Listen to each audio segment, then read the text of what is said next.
ఇంకా సిగ్గులేక ఇవాళ సంకలు గుద్దుకుంటున్నారు. ప్రపంచంలో ఎక్కలేని టెక్నాలజీ తెచ్చినామని. అది ప్రపంచంలో ఎక్కలేని టెక్నాలజీ తెచ్చి పొక్కలు దూకింది, అయిపోయింది, రాకుండా బయటికి. చచ్చిపోయిన శవాలను తీసే ముఖాలు కూడా కావు, మీకు సిగ్గు లేకుండా ఇంకా మాట్లాడుతున్నారు. ఇక్కడ వాళ్ళు కారు కాబట్టి పాపం ఆ కార్మికులు, ఆ కుటుంబాలు మీడియాకు అందుబాటులో లేరు కాబట్టి బతికిపోతున్నారు. అసలు ఎట్లా నిద్రపడుతుంది?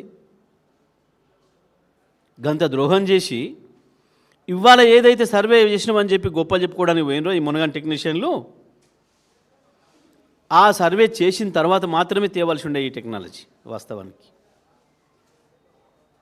ఆ సర్వే జరిగిన తర్వాత మాత్రమే ఎక్కడి నుంచి వెళ్ళి పోవాలి సొరంగం అనేది నిర్ణయం చేయాల్సి ఉండే.